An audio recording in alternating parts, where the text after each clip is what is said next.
నమస్తే V3 news కు స్వాగతం. నేను మారుతీరాం. ఇక ముందుగా బులెటిన్ లో హెడ్లైన్స్ చూద్దాం.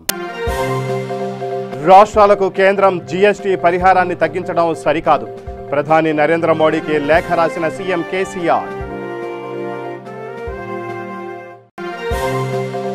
భారత మాజీ రాష్ట్రపతి ప్రణబ్ ముఖర్జీ అంత్యక్రియలు పూర్తి. ఢిల్లీలోని లోధి శ్మశాన వాటికలో పూర్తి స్థాయి సైనిక లాంఛనాలతో అంత్యక్రియలు. హైదరాబాద్, ముంబై నగరాల్లో వినాయక నిమజ్జనాలు. కరోనా నిబంధనల కారణంగా నిరాడంబరంగా గణనాథుడి నిమజ్జనం. విశాఖ జిల్లా చోడవరం శ్రీ గౌరీశ్వర స్వామివారి దేవస్థానం భూములను ఖాళీ చేయండి. కబ్జాదారులను హెచ్చరించిన విశాఖ జిల్లా అసిస్టెంట్ కమిషనర్ కె శాంతి. సిపిఎస్ విధానాన్ని రద్దు చేయాలని కోరుతూ ఏపీ సిపిఎస్ ఆధ్వర్యంలో ధర్నా. నల్ల బ్యాడ్జీలతో నిరసన వ్యక్తం చేసిన ప్రభుత్వ ఉపాధ్యాయులు. ఇక బులెటిన్లో డీటెయిల్స్ చూస్తే, రాష్ట్రాలకు కేంద్రం జీఎస్టీ పరిహారాన్ని తగ్గించడం సరికాదని తెలంగాణ సీఎం కేసీఆర్ అన్నారు. దేశ ప్రయోజనాల దృష్ట్యా గతంలో జీఎస్టీకి మద్దతిచ్చామని చెప్పారు. జీఎస్టీ పరిహారం చెల్లింపు వ్యవహారంలో ప్రధాని నరేంద్ర మోడీకి కేసీఆర్ లేఖ రాశారు. చట్ట ప్రకారం 2 నెలలకు ఒకసారి బకాయిలు చెల్లించాలన్నారు. లాక్డౌన్ కారణంగా ఏప్రిల్లో రాష్ట్ర ఆదాయం 83% పడిపోయిందని లేఖలో పేర్కొన్నారు. ఆదాయం తగ్గడంతో తీవ్ర ఇబ్బందులు ఎదుర్కొంటున్నామని, వేతనాలు, ఖర్చుల కోసం అప్పులపై ఆధారపడాల్సి వస్తోందని సీఎం చెప్పారు. రాష్ట్రాలు అప్పులు తీసుకోవాలంటూ కేంద్రం చెప్పడం సమంజసం కాదని కేసీఆర్ అన్నారు. కేంద్రానికి ఆర్థిక పరమైన వెసులుబాటులు ఎన్నో ఉంటాయని, రాష్ట్రాలకు ఆ పరిస్థితి ఉండదన్నారు. ఈ విపత్కర పరిస్థితుల్లో రాష్ట్రాలకు కేంద్రం అదనంగా సాయం చేయాల్సింది పోయి ఈ విధంగా కోత విధించడం తగదని లేఖలో పేర్కొన్నారు. రాష్ట్రాలు అభివృద్ధి చెందితేనే దేశం అభివృద్ధి బాటలో పయనిస్తుందని, ఈ అంశాలన్నింటినీ దృష్టిలో ఉంచుకుని చట్ట ప్రకారం రాష్ట్రాలకు రావాల్సిన జీఎస్టీ పరిహారం మొత్తాన్ని చెల్లించాలని ప్రధానిని సీఎం కేసీఆర్ కోరారు. కరోనాపై పోరాడుతున్న రాష్ట్రాలకు కేంద్రం ఆర్థికంగా చేయూత అందివ్వాలని సీఎం విజ్ఞప్తి చేశారు. రాజనీతి కోవిదుడు, అపార రాజకీయ అనుభవశాలి భారత మాజీ రాష్ట్రపతి ప్రణబ్ ముఖర్జీ అంత్యక్రియలు పూర్తయ్యాయి. ఢిల్లీలోని లోధి శ్మశాన వాటికలో ఆయనకు పూర్తి స్థాయి సైనిక లాంఛనాలతో అంత్యక్రియలు నిర్వహించారు. ప్రణబ్ పార్థివ దేహంపై జాతీయ పతాకాన్ని ఉంచిన సైనికులు గౌరవ సూచకంగా గాల్లోకి కాల్పులు జరిపారు. కుటుంబ సంప్రదాయం ప్రకారం కుమారుడు అభిజిత్ ముఖర్జీ అంతిమ సంస్కారాలు నిర్వహించారు. అంతకుముందు రాజాజీ మార్గ్ నివాసం వద్ద ప్రణబ్ భౌతిక కాయాన్ని ప్రముఖులు చివరిసారి సందర్శించి నివాళులు అర్పించారు. కొన్ని వారాల కిందట మెదడులో రక్తం గడ్డకట్టడంతో ఆసుపత్రిలో చేరిన ప్రణబ్కు శస్త్రచికిత్స నిర్వహించారు. అయితే ఆ శస్త్రచికిత్స అనంతరం ఆయన పరిస్థితి విషమించింది. అప్పటికి కరోనా కూడా సోకడంతో ప్రణబ్ ఆరోగ్యం మరింత క్షీణించి కోమాలోకి వెళ్లిపోయారు. ఆపై ఇక కోలుకోలేకపోయారు. ప్రణబ్ తుదిశ్వాస విడిచినట్లు కుమారుడు అభిజిత్ ప్రకటించారు.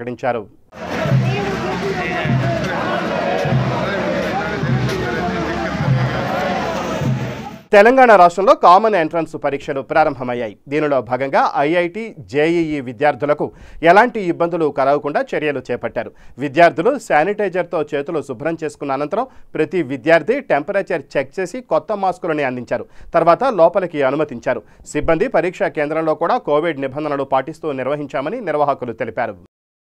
కరోనా ప్రభావం విజృంభిస్తున్న తరుణంలో విద్యార్థుల భవిష్యత్తు దృష్ట్యా ప్రభుత్వ ఆదేశాల మేరకు వరంగల్ అర్బన్ నిర్ణీత తరగతులకు వారి సమయాన్ని కేటాయించినట్లు అధికారులు తెలిపారు. వాటిని యూట్యూబ్లో తిరిగి చూసే విధంగా తగిన విధి విధానాలను ఏర్పాటు చేశామని పాఠశాల అధ్యాపకులు చెప్పారు. పాఠశాలలు ప్రారంభమయ్యాయి. 27వ తారీఖు నుండి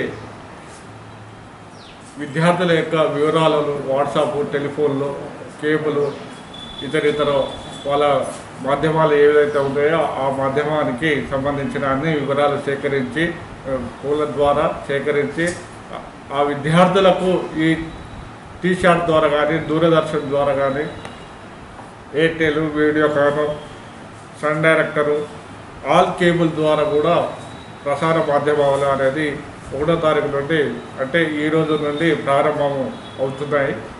కాబట్టి విద్యార్థులందరూ కూడా చూసే బాధ్యత ఇక్కడ ప్రధాన ఉపాధ్యాయుల పైన కూడా ఉన్నది.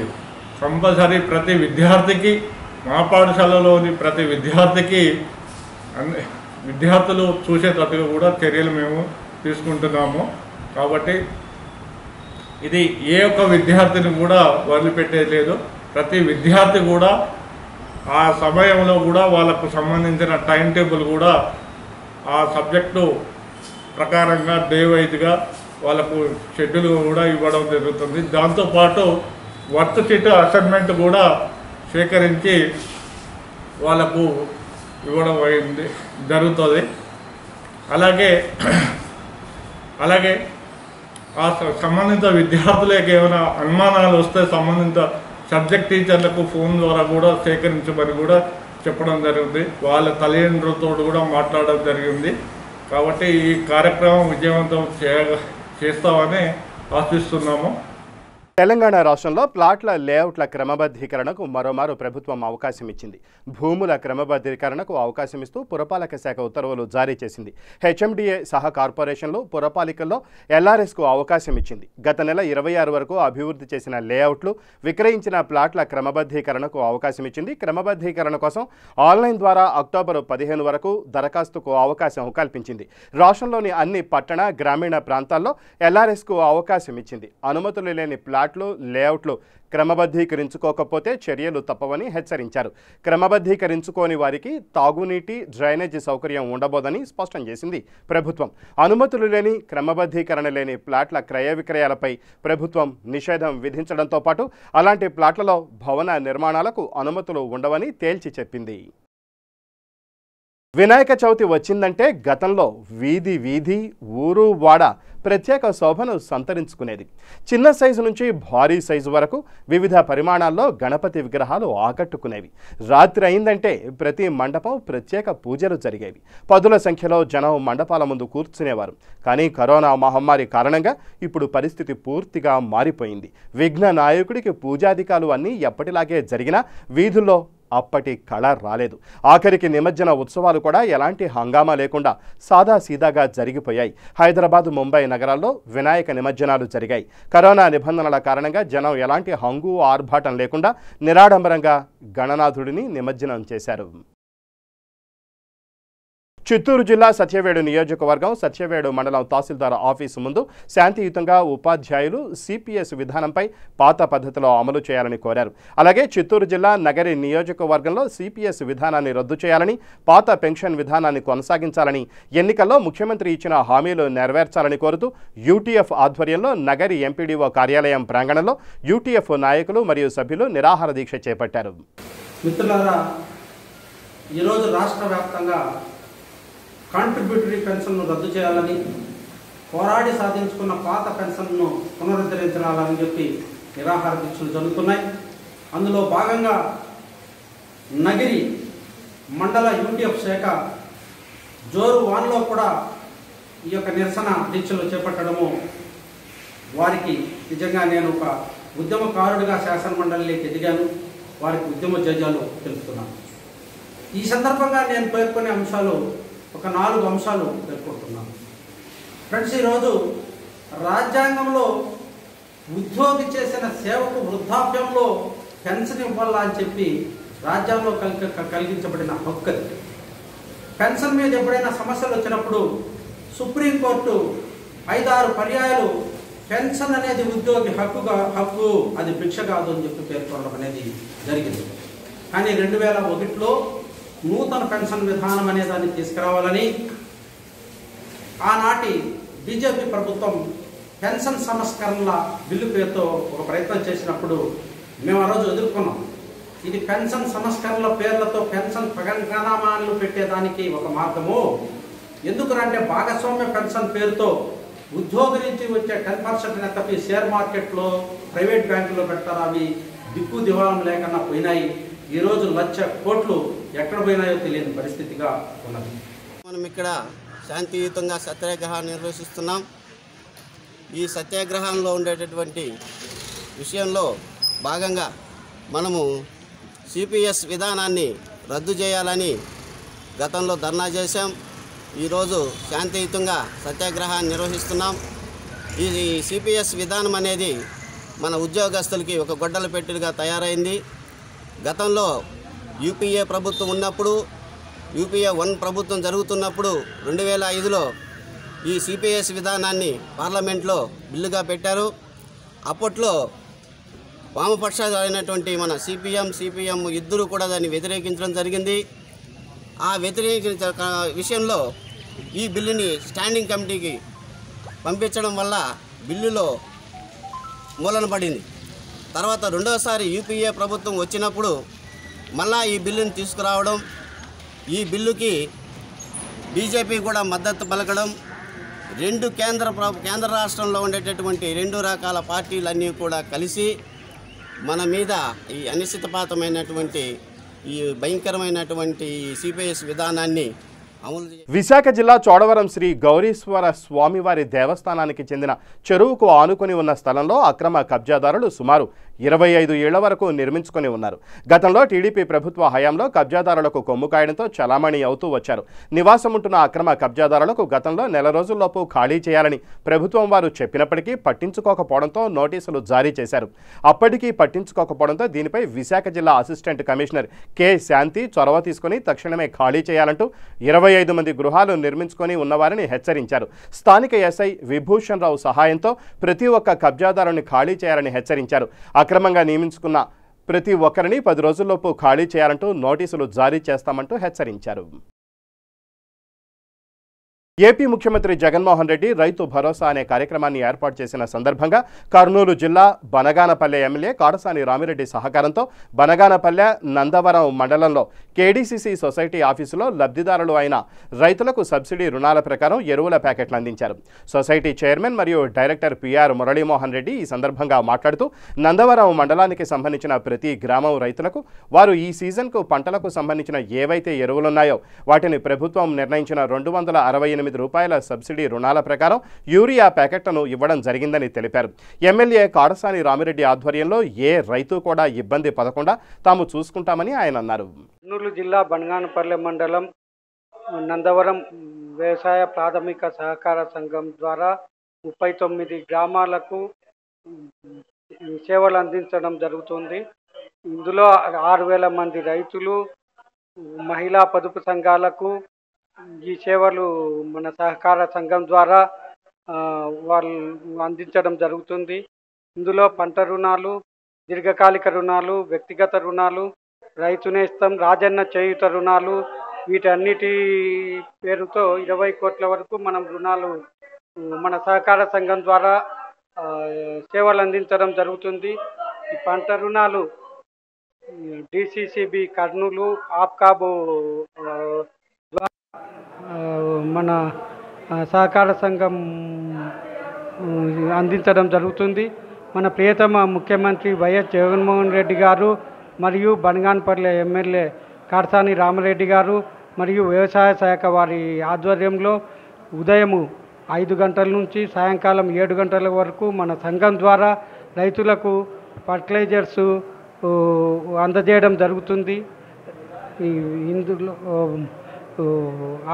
గత ఆగస్టు 13 నుంచి ఇప్పటి వరకు 6,000 బస్తాల వరకు యూరియా అందించడం జరుగుతుంది. ఇది ఈ సీజన్ అంతా కంటిన్యూ ప్రాసెస్ ఇది నడుస్తుంది. వర్షాలు ఆగి ఒకేసారి సీజన్ మొదలవడం వల్ల కొంచెం కృత్రిమ కొరత మాదిరి అనిపించి రైతులు ఒకేసారి సంఘాల దగ్గరికి వచ్చి ఇక్కడ ఎదురు చూడడం వల్ల కొంచెం చూసేదానికి ఈ స్కేల్ సిటీ అనిపిస్తుంది. యాక్చువల్గా ఎక్కడే కానీ యూరియా కొరత లేదు. అవసరానికి ప్రతిరోజు వాళ్ళు రైతు వచ్చిన 10-15 నిమిషాలలో యూరియా వాళ్ళ చేతికి అందడం జరుగుతుంది. ఇది కాబట్టి ఈ విషయం ప్రజలు కానీ నాయకులు కానీ తెలుసుకొని ఈ ప్రభుత్వానికి సహకారం అందించవలసిందిగా కోరుతున్నాను. ఈ రైతులకు యూరియా ప్యాకెట్లు ఏ ఖరీదుకు అందిస్తున్నారు మీరు కమిటీ వాళ్ళు? నాకు యూరియా 268కు అందిస్తున్నారు. అంటే వారికి అనుకూలంగా రేట్లోనే అందిస్తున్నారా లేకపోతే ఎలా? లేదు, వాళ్ళకు ప్రభుత్వం నిర్ణయించిన ధరకు మాత్రమే అందిస్తున్నారు. ప్రభుత్వము మనకు ఏదైతే ధర నిర్ణయించిందో అదే ధరకే. ప్రభుత్వము ఎంత ఖరీదు నియమించింది? 268 రూపాయలు, 268 రూపీస్. ఇప్పుడు ఈ కమిటీ ఎదురుగా రైతులు ఎక్కువ మంది కనపడుతున్నారు. ప్లస్ అదేగాక కొంతమంది ప్రతిపక్షం నాయకులు కూడా సరిగా రైతులకు ప్యాకెట్లు అందించడం లేదని విమర్శిస్తున్నారు. దానికి మీరేమంటారు? ఇప్పుడు మీరు చూశారు కదా, ఇప్పుడు మీరు వచ్చిన 5-10 నిమిషాలలో రైతులు క్యూ అంతా క్లియర్ అయిపోయింది. ఆ క్యూ కూడా ఎందుకు వచ్చింది, క్యూ అని ఎందుకు అనిపిస్తుందంటే ఈ కోవిడ్ టైంలో మనము సోషల్ డిస్టెన్స్, భౌతిక దూరము మెయింటైన్ చేయడం వల్ల మనకు పెద్ద క్యూ లాగా. సిపిఎస్ విమోచన దినోత్సవం సందర్భంగా అన్ని తహసీల్దార్ కార్యాలయాల వద్ద నిరసన ధర్నా కార్యక్రమాలు నిర్వహించినట్లు విఆర్ఓల సంఘం అధ్యక్షులు జయరాం రెడ్డి తెలిపారు. కర్నూలు జిల్లా ఆదోని తహసీల్దార్ కార్యాలయం వద్ద విఆర్ఓలు నిరసన చేపట్టారు. ఈ సందర్భంగా జయరాం రెడ్డి మాట్లాడుతూ గత ప్రభుత్వాలు సిపిఎస్ విధానాన్ని రద్దు చేసి న్యాయం చేస్తామని మోసం చేశాయన్నారు. వైఎస్ జగన్మోహన్ రెడ్డి ఎన్నికల మేనిఫెస్టోలో సిపిఎస్ రద్దు చేసి విఆర్ఓలను ఆదుకుంటామని హామీ ఇచ్చారన్నారు. ఇచ్చిన హామీ ప్రకారం సిపిఎస్ రద్దు చేసి విఆర్ఓలకు న్యాయం జరిగేలా చూడాలన్నారు. జాయిన్ అయిన ఉద్యోగులందరికీ సిపిఎస్ విధానం అంటే కాంట్రిబ్యూషన్ పెన్షన్ విధానం అనేది అమల్లోకి వచ్చింది. కాబట్టి దాన్ని రద్దు చేయాలి. ఏంటంటే ప్రతిసారి ఒకటేసారి అమౌంట్ వస్తుంది రిటైర్మెంట్ అయితే. ఆ అమౌంట్ మా దగ్గర ఉండి పోయిన తర్వాత ఫ్యూచర్ లో ఏముండదు. ఇదైతే నెల నెల పెన్షన్ వస్తుందంటే ఒక భావన ఓపీఎస్ విధానంలో ఉంది. ఆ విధానం గత ప్రభుత్వంలో మేము చాలా కష్టపడి ఎన్నో ధర్నా కార్యక్రమాలు తీసుకొస్తే కూడా గత ప్రభుత్వం నిర్లక్ష్యంగా మా సమస్యను పరిష్కరించలేదు. ఈ ప్రభుత్వం అయినా మా సమస్యను పరిష్కరిస్తామని ముఖ్యమంత్రి వైఎస్ జగన్మోహన్ రెడ్డి గారు హామీ ఇచ్చారు. ఆ హామీ నిలబెట్టుకున్నటకు ఆయన దృష్టికి పలుమార్లు తీసుకోవడం జరిగింది. ఆయన త్వరలో సమస్యను పరిష్కరిస్తామని తెలిపారు. అంటే ఈ రోజు సిపిఎస్ అమలు పెట్టిన దినము, అందుకే విమోచన దినంగా ఏర్పాటు చేసుకుని మేమంతా కార్యక్రమం ఏర్పాటు చేసుకుని ఈ విధానం రద్దు చేయాలని అన్ని మండల కార్యాలయాల్లో ధర్నా కార్యక్రమం నిర్వహించడం, లచ్చంలో ధర్నా కార్యక్రమం నిర్వహించడం జరిగింది. అలాగే పలు సమస్యలు విఆర్ఓల సమస్యలు కూడా ప్రభుత్వం దృష్టికి తీసుకుపోతున్నాం. ప్రభుత్వం ఏం చేసిందంటే గతంలో ఎంపీడీఓలుగా గ్రూప్ 1 ఆఫీసర్లు సెలక్షన్ అయితే వాళ్ళకి ప్రమోషన్ సర్వీస్ అనేది లేకపోయింది. ఆ ప్రమోషన్ సర్వీస్ మొన్న కేబినెట్ ఆమోద ముద్రేసి వెంటనే అమలు పరిచింది. మాకు కూడా విఆర్ఓల వ్యవస్థలో ప్రమోషన్ విధానం లేకుండా ఉంది. ఆ విధానం అంటే ఒక రాష్ట్రంలో 1000 మండలాలున్న ఎంపీడీఓల విషయంలో ప్రభుత్వం తొందరగా నిర్ణయం తీసుకుంది. కానీ సంతోషిస్తాం. దాదాపు 15. చిత్తూరు జిల్లా కుప్పం నియోజకవర్గ పరిధిలోని దళితులకు అన్యాయం జరిగిందని single window chairman M Nagabhushan పేర్కొన్నారు. దళితులకు ఎలాంటి పథకాలు కేటాయించకుండా తెలుగుదేశం పార్టీ మోసం చేసిందని తెలిపారు. మాజీ ముఖ్యమంత్రి చంద్రబాబు నాయుడు దళితుడిగా ఎవరు పుట్టాలని అనుకుంటారని ఒక ఇంటర్వ్యూలో తెలిపారని గుర్తు చేశారు. ఈ రోజు అదే చంద్రబాబు నాయుడు దళితులపై పోరాడుతున్నాను అని అంటే అర్థం ఏంటని ప్రశ్నించారు. గత ప్రభుత్వంలో స్వార్థపూరితమైన రాజకీయాల కోసం దళితులకు, అగ్రవర్ణ ప్రజలకు చిచ్చు పెట్టిన ఘనత చంద్రబాబు నాయుడు సొంతమని పేర్కొన్నారు. రెచ్చగొట్టే వ్యాఖ్యలు చేస్తే సహించేది లేదని ఆయన హెచ్చరించారు. చిత్తూరు జిల్లా గుడిపల్లి మండలం సింగిల్ విండో చైర్మన్గా, నేను దళిత నాయకుడిగా సింగిల్ విండో చైర్మన్ నాగభూషణ్ అనే వ్యక్తి నేనుగా ఈరోజు చెప్తున్న ఒక చిన్న సందేశాలు. అయినా గత ప్రభుత్వం 2014లో టీడీపీ గవర్నమెంట్ ప్రభుత్వం వచ్చిన తర్వాత దళితులు కుప్పం నియోజకవర్గంలో కొన్ని వేల మంది దళితులు ఉన్నారు. అయినా ఆ కొన్ని వేల మంది దళితుల్లో కుప్పం కాన్స్టిట్యూషన్ మీరు ఎవరైనా కానీ చూసుకోండి, డెవలప్ అయినారు ఎవరు అంటే కుప్పం నియోజకవర్గంలో number 1 Kuppam ZPTC Rajakumar, number 2 Ramakuppam Munaswamy గారు జెడ్పీటీసీ గారు. మీ ఇద్దరు తప్ప వేరే అదర్స్ మన దళితుల్లో ఎవరైనా డెవలప్ అయినారని చెప్తే మీరు చెప్పేదాన్ని నేను ఒప్పుకుంటా. అయినా ఈరోజు దళితుల మీద బురద చెల్లి మీ రాజకీయాలకి దళితుల మీద బురద చెల్లి చాలా నచ్చలేదు నాకు. అయినా కొన్ని సందర్భాల్లో చెప్పాల్సిన విషయం, నేను నా మనసులో ఉండే బాధను నేను చెప్తున్నా. 2014లో చంద్రబాబు గారు సీఎం అయ్యాడు. ఆయన కుప్పం నియోజకవర్గంలో దళిత కుటుంబాలు ఎన్ని ఉంటే ఆ రోజు ఎస్సీ ఎస్టీ అడ్డం పెట్టుకొని బీసీలు ఓసీలు అందరినీ వాళ్ళపై కొన్ని కేసులు దళితులను అడ్డం పెట్టుకొని కేసులు కూడా చేపించిన వ్యక్తులు కూడా మీరే టీడీపీ గవర్నమెంట్. మీ ప్రభుత్వమే ఆ రోజు చేసింది. అయినా ఒక చిన్న నాకు కూడా తెలుసును, కుప్పం నుండి రామకుప్పం మన ఎంపీ మిథన్ రెడ్డి గారు పోతుంటే ఆ రోజు మందు తాపిచ్చి ఆ రోజు గంగుంది పంచాయతీ నుండి వెళ్తుంటే రామకుప్పం మండలం వెళ్తుంటే కొంతమందిని రెచ్చగొట్టి జెండాలు ఎత్తుకొచ్చి అడ్డమేసి గొడవ పెట్టించి ఆ సందర్భంలో కొంతమంది మా వైసీపీ లీడర్లు కూడా కొంతమంది ఉన్నారు. వాళ్ళపై కసికట్టి దళితుల మీద దౌర్జన్యం చేసినారని చెప్పి ఆ రోజు కూడా కేసు పెట్టించినారు. రెండో పాయింట్, గుడపల్లి మండలంలో 2006లో డాక్టర్ అంబేద్కర్ పెట్టిన రాజ్యాంగం ప్రకారం నేను సర్పంచ్గా గెలిచాను. తర్వాత 2014లో ఎంపీటీసీగా కూడా గెలిచాను. మళ్ళీ 2019లో ఈరోజు నాకు సింగిల్ విండో చైర్మన్గా రిజర్వేషన్ ప్రకారం గుడపల్లి మండలంలో సింగిల్ విండో చైర్మన్గా కూడా నన్ను ఎన్నుకోవడం జరిగింది. అయినా కొన్ని సందర్భాల్లో కొన్ని ఎంపీటీసీగా గుడిపల్లి మండలంలో రమేష్ బాబు శెట్టిపల్లి, నాగభూషణం బెగిల్పిల్లో మేము 13 సెగ్మెంట్లో మేమిద్దరే గెలిచాము వైసీపీలో. అయినా కొన్ని సందర్భాల్లో కొన్ని టార్చర్లు పెట్టి రమేష్ గారిని కూడా పార్టీకి లాక్కోవడం జరిగింది. ఆయన అదే ప్రయత్నం నా మీద, నా ఆస్తుల పైన. అయినా నేను ఒక దళిత కుటుంబుడే, నేను చాలా బాధపడి చెప్తున్నాను. అర్థం చేసుకోండి, రాష్ట్రం మొత్తం అర్థం చేసుకోండి. నేను దళిత కుటుంబానికి చెందినోడే. నా డీకేటీ లాంటి నాకు ఉండేది.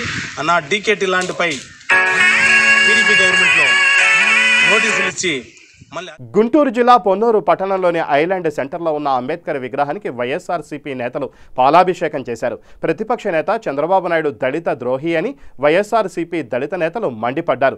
దళితులకు చంద్రబాబు చేసిన మోసంపై రాష్ట్ర వ్యాప్తంగా వైఎస్ఆర్సీపీ ఎస్సీ సెల్ ఆధ్వర్యంలో నిరసన కార్యక్రమం చేపట్టింది. 14 ఏళ్లు అధికారంలో ఉండగా ఏనాడు దళితులను చంద్రబాబు పట్టించుకోలేదని దళిత నేతలు ధ్వజమెత్తారు. దళితులకు దక్కాల్సిన సంక్షేమ కార్యక్రమాలను చంద్రబాబు అడ్డుకుంటున్నారని మండిపడ్డారు. చంద్రబాబు నాయుడికి మద్దతు తెలుపుతున్న దళిత నాయకులు ఇప్పుడైనా కళ్ళు తెరిచి వారి వైఖరి మార్చుకోవాలని డిమాండ్ చేశారు. నరేంద్ర కుమార్ గారి పొన్నూరులో డాక్టర్ రాజారావు గారి మీద 60 సంవత్సరాలు పైబడి పేద బడుగు బలహీన వర్గాలకి తన వైద్యం అందించి ఎంతో మంది ప్రాణాలు పోస్తున్న డాక్టర్ రాజారావు గారి మీద రేపు కేసులు పెట్టించి మిలిటరీ సిఆర్పీఎఫ్ దళాలను తెప్పించి ధర్నాలు చేస్తుంటే న్యాయ పోరాటం చేస్తున్న రాజారావు గారిని కేసులు పెట్టి భయపెట్టి దళితులు మాట్లాడుతున్నారు. మీకు గుర్తు లేదా సిగ్గు లేదా? వ్యవస్థలు 30 లక్షల మంది దళితుల కుటుంబాల్లో వెలుగులు నింపే ఒక మహత్తరమైన కార్యక్రమాన్ని ఈరోజు జగన్మోహన్ రెడ్డి గారు చేస్తుంటే అడుగడుగునా మీరు అడ్డుకొని ఇళ్ల స్థలాలు కూడా రోడ్డు మీద ఉంటున్న నిరుపేదలకి, గూడు లేని వారికి గూడు కట్టించి ఇల్లు కట్టించే ఆ మహత్తరమైన కార్యక్రమాన్ని అడ్డుకొని కోర్టుల ద్వారా, కేసుల ద్వారా మీరు దళితుల భవిష్యత్తు అభ్యున్నతికి ఆటంకాలు చేస్తున్న మీరు ఈ రోజు నిజమైన దళిత ద్రోహులు.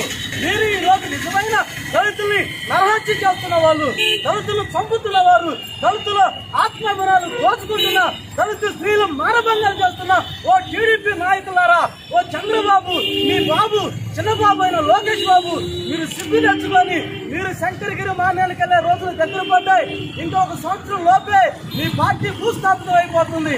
మీరు తెలుగుదేశం పార్టీ లాక్కున్న కరెంటు మీది ఎన్టీ రామారావు గారు ఉసురు మీరు తప్పకుండా పడుతుంది.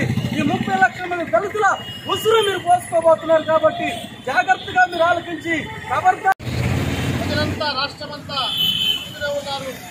ఏ విధంగా దళితుల్ని కించపరుస్తూ, దళితుల్ని మోసం చేస్తూ, ఈ విధంగా లోకేష్ గారి, చంద్రబాబు నాయుడు గారి, తెలుగుదేశం పార్టీ వారు కానీ ఎప్పుడైనా దళితులకి మంచి చేద్దామనే ఉద్దేశం కానీ ఎక్కడా దాఖలాలు లేవు. మనం చూస్తే ఈ రోజున ఇళ్ల పట్టాలు కూడా కోర్టులో తేలు తీసుకొని 14 సంవత్సరాలు ఏ నాయకుడైనా తేలు తీసుకున్న దాఖలాలు ఉన్నాయా అని చంద్రబాబు తెలియజేస్తున్నారు. చంద్రబాబు నాయుడు నాట్ ఓన్లీ ఆంధ్ర తెలంగాణను 10 సంవత్సరాలు పాలించే స్థాయి ఉన్నప్పటికీ కూడా అక్కడి నుంచి పారిపోయి వచ్చి ఇక్కడ ఉన్నాడు. కరోనా విపత్తు పరిస్థితుల్లో కూడా జగన్మోహన్ రెడ్డి గారు ఇలా మహత్తరమైన ప్రోగ్రాలు ప్రజలకు, పేద ప్రజలకు ఉపయోగపడే కార్యక్రమాలు చేస్తుంటే ఎంతసేపటికి కాల్చి మహారత్న ఉండవేసే కార్యక్రమం చంద్రబాబు నాయుడు పార్టీ కొడుకులు ఈ విధంగా చేస్తుంటే ప్రజలు ఊరుకోరు.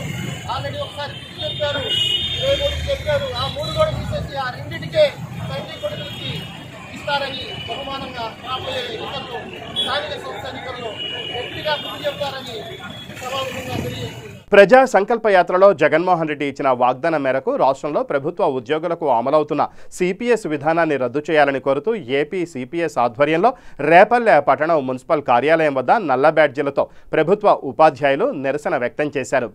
ఈ సందర్భంగా గుర్రం మురళీమోహన్ ఏపీ సిపిఎస్ గుంటూరు జిల్లా అధ్యక్షులు మాట్లాడుతూ ముఖ్యమంత్రి ప్రజా సంకల్పయాత్రలో భాగంగా ఇచ్చిన వాగ్దానం ప్రకారం అధికారంలోకి వచ్చిన వారంలోపే సిపిఎస్ కింద ఉన్న ఉద్యోగులకు సిపిఎస్ రద్దు చేస్తామని హామీ ఇచ్చారని మాట నిలబెట్టుకోవాలని కోరారు. రాష్ట్ర వ్యాప్తంగా అన్ని ప్రాంతాలలో 2 లక్షల ప్రభుత్వ ఉపాధ్యాయ ఉద్యోగులు నల్ల బ్యాడ్జీలతో ప్రభుత్వ కార్యాలయాల వద్ద నిరసన దీక్షలతో నిరసన వ్యక్తం చేస్తున్నామని తెలిపారు.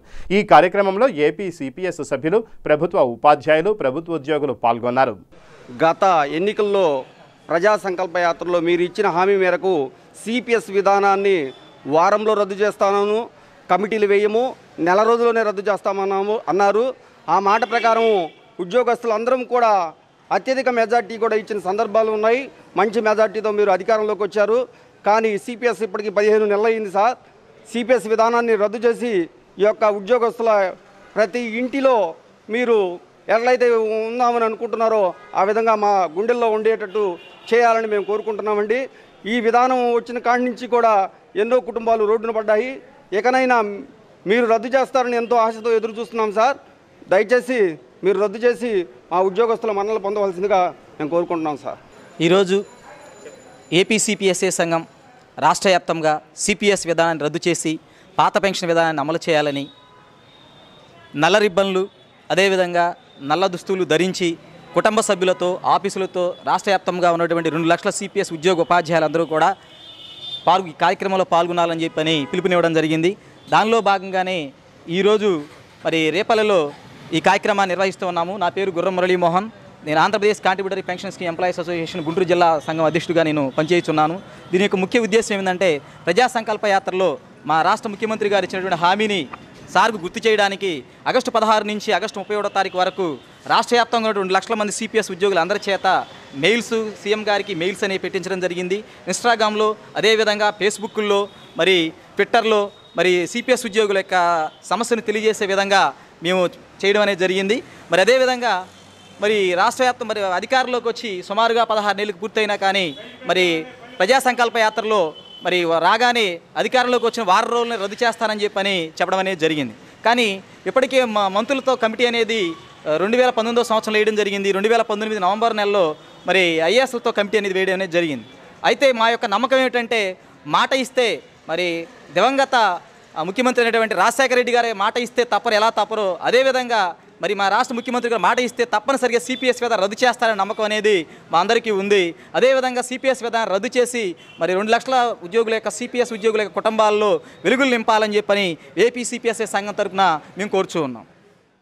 సిపిఎస్ రద్దు చేస్తామన్న మాటను ముఖ్యమంత్రిని నిలబెట్టుకోవాలని యూటీఎఫ్ ఆధ్వర్యంలో నరసరావుపేటలో సమావేశం ఏర్పాటు చేశారు. కర్నూలు జిల్లా కృష్ణగిరి మండలం కోయిలకొండ గ్రామానికి చెందిన షెడ్యూల్డ్ కులాల్లోని మాదిగ కుటుంబాలపైన గ్రామంలోని బోయ తదితర ఉన్నత కులాల వారు దాడి చేసి గ్రామం నుండి మాదిగ కులస్తులందరినీ తరిమివేశారు. ఈ పాశవిక దాడిలో ఒక భవనం పూర్తిగా విధ్వంసానికి గురికాగా ముస్లిం వాడ ఆడామగ అనే తేడా లేకుండా మాదిగ ప్రజలు దాడికి గురయ్యారు. దాదాపు 20 మంది తీవ్ర గాయాలయ్యాయి. ఈ విషయం గురించి మాదిగ కుల సంఘాల ఐక్య కార్యాచరణ కమిటీ నాయకులు సోమసుందరం, కన్వీనర్ ఆర్జే ప్రకాష్, ఏ రత్నం న్యాయ పోరాటాన్ని సాగిస్తున్నారు. రిజర్వేషన్ పోరాట సమితి మరియు మాదిగ సంఘాల ఐక్య కార్యాచరణ సమితి ఆధ్వర్యంలో ప్రకాష్ మాదిక్ గారు, అనంతరత్నం మాదిక్ గారు, అదేవిధంగా అటాకుల నాగేశ్వర్ మాదిక్ గారు, నాయకులు సోమసుందరం మాదిక్ గారు వీళ్ళందరూ కలిసి కర్నూలు జిల్లా కృష్ణగిరి మండలం కోయిలకొండ గ్రామానికి చెందిన షెడ్యూల్డ్ కులాల్లోని మాదిగ కులానికి చెందిన కుటుంబాలపై బోయ తదితర కులాలు 24/8/2000 సోమవారం దాడి చేయడం జరిగింది. ఈ యొక్క దాడిలో బోయ కులానికి చెందినటువంటి ఒక అమ్మాయిని మాదిగ కులానికి చెందినటువంటి ఒక అబ్బాయి ప్రేమించి పెళ్లి చేసుకున్నందుకు ఆ యొక్క కులం వాళ్ళని పెళ్లి చేసుకున్నారని విచక్షణ రహితంగా మాదిగపేటలపై దాడి చేసి ఆ కోయిలకొండ గ్రామంలో ఉన్నటువంటి మాదిగలను తరిమి కొట్టినారు. అందుకని నిన్న కలెక్టర్ కార్యాలయం దగ్గర ధర్నా చేయడం జరిగింది. అదేవిధంగా ఈరోజు కోయిలకొండ గ్రామస్తులందరూ వచ్చి కలెక్టర్ కార్యాలయం దగ్గర ధర్నా చేసి ఆ యొక్క ధర్నా కార్యక్రమంలో కలెక్టర్ గారిని అడ్డుకొని వాళ్ళ సమస్యల పట్ల స్పందించడం జరిగింది. కలెక్టర్ గారు స్పందిస్తూ ఈ యొక్క దాడి చేసిన వారిని ప్రతి ఒక్కరిని కూడా విచక్షణ రహితంగా ఎవరైతే దాడి చేసినారో వాళ్ళని ఖచ్చితంగా అరెస్ట్ చేస్తామని చెప్పేసి ఎస్పీ గారు, కలెక్టర్ గారు మాట్లాడారు. కాబట్టి కర్నూలు జిల్లా కలెక్టర్ గారు, ఎస్పీ గారు బాధ్యతలైతే ఎవరైతే ఉన్నారో వాళ్ళకు న్యాయం చేసేంత వరకు కూడా ఈ యొక్క మాదిగ కుల సంఘాల సమైక్య కార్యాచరణ కమిటీ పోరాటం చేస్తుందని తెలియజేస్తున్నాము. అందులో భాగంగా మాదిగ రిజర్వేషన్ పోరాట సమితి తరఫున ఈరోజు ముందుకు పోవడానికి నేను కూడా ఎంఆర్పిఎస్ నాయకుడిగా మేము ముందుంటామని చెప్పేసి తెలియజేస్తున్నాము. కాబట్టి ఎస్సీ ఎస్టీ అట్రాసిటీలో ఉన్నటువంటి సమస్యల పట్ల ఎవరైతే ఎస్సీ ఎస్టీల భూములు కానీ ఎస్సీ ఎస్టీల యొక్క ఇల్లు కానీ ఎస్సీ ఎస్టీల పట్ల వివక్షత చూపించారో వాళ్ళపైన ఎస్సీ ఎస్టీ అట్రాసిటీ కేసు వర్తిస్తుంది. కాబట్టి ఈరోజు ఉన్నటువంటి ఈ కొంతమంది భూములను అగ్రవర్ణ కులాలు భూస్వాములు భూములు కబ్జా చేస్తున్నారు. పట్టా ఒక చోట ఇచ్చి భూమి ఒక చోట చూపించి మీరు వెళ్ళి భూములలో ఉండండి అని చెప్పేసి మాదిగలను రెచ్చగొడుతున్నారు. కాబట్టి అటువంటి భూ సమస్య పరిష్కారం కోసం కూడా మేము భూ పోరాటాల మనలో పక్షాన ఉండి పనిచేస్తామని తెలియజేస్తున్నాము. అదేవిధంగా జోలాపురం గ్రామంలో కొంతమంది భూములను కూడా కబ్జా చేశారు. ఆ యొక్క కబ్జాదారులైనటువంటి ఎంతటి వారినైనా వదిలే ప్రసక్తి లేదు. ఎస్సీ భూములు ఎవడు కబ్జా చేసినా కటకటాల పాలు చేయిస్తాము, అంతవరకు మేము నిద్రపోమని చెప్పేసి హెచ్చరిస్తున్నాము. కాబట్టి జోలాపురం గ్రామం విషయంలో అయితేమి ఇక్కడ ఉన్నటువంటి ఎక్కడ దాడులు జరిగినా మహిళలపై ఎక్కడ అన్యాయం జరిగినా ఎక్కడ అన్యాక్రాంతం భూములు జరిగినా మాదిగ రిజర్వేషన్ పోరాట సమితిగా మేము ముందు ఉండి పోరాటం చేస్తామని తెలియజేస్తున్నాము. ఈ అవకాశం ఇచ్చినటువంటి పత్రికా ప్రతినిధులకు, మా యొక్క మాదిగ కుల సంఘాల ఐక్య కార్యాచరణ కమిటీకి, మా యొక్క మహిళా అధ్యక్షురాలు అదేవిధంగా మోహన్ గారికి, రత్నం గారికి, సూర్యకుమార్ గారికి, మిగతా వివిధ సంఘాల అక్కడ నుంచి కృష్ణగిరి మండలం నుంచి వచ్చినటువంటి బాధితులకు అందరికీ కూడా మాదిగ రిజర్వేషన్ పోరాట సమితి తరఫున ఉద్యమం తెలియజేస్తున్నాను. నా పేరు నాయకల్ సోమసుందరం మాదిగ రిజర్వేషన్ పోరాట సమితి ఫౌండర్ ప్రెసిడెంట్. పత్రికా విలేకరులకు అందరికీ కూడా ధన్యవాదాలు తెలియజేస్తున్నా. జై మాదిగ, జై మాదిగ, జై మాదిగ. ఇక బులెటిన్ ముగించే ముందు హెడ్లైన్స్ మరోసారి. రాష్ట్రాలకు కేంద్రం జీఎస్టీ పరిహారాన్ని తగ్గించడం సరికాదు. ప్రధాని నరేంద్ర మోడీకి లేఖ రాసిన సీఎం కేసీఆర్. భారత మాజీ రాష్ట్రపతి ప్రణబ్ ముఖర్జీ అంత్యక్రియలు పూర్తి. ఢిల్లీలోని లోధి శ్మశాన వాటికలో పూర్తి స్థాయి సైనిక లాంఛనాలతో అంత్యక్రియలు. హైదరాబాద్, ముంబై నగరాల్లో వినాయక నిమజ్జనాలు. కరోనా నిబంధనల కారణంగా నిరాడంబరంగా గణనాథుడి నిమజ్జనం. విశాఖ జిల్లా చోడవరం శ్రీ గౌరీశ్వర స్వామివారి దేవస్థానం భూములను ఖాళీ చేయండి. కబ్జాదారులను హెచ్చరించిన విశాఖ జిల్లా అసిస్టెంట్ కమిషనర్ కె శాంతి. సిపిఎస్ విధానాన్ని రద్దు చేయాలని కోరుతూ ఏపీ సిపిఎస్ ఆధ్వర్యంలో ధర్నా. నల్ల బ్యాడ్జీలతో నిరసన వ్యక్తం చేసిన ప్రభుత్వ ఉపాధ్యాయులు. ఇవి బులెటిన్ విశేషాలు. మరిన్ని న్యూస్ అప్డేట్స్ కోసం చూస్తూనే ఉండండి V3 న్యూస్. లక్ష్యం సమాజహితం.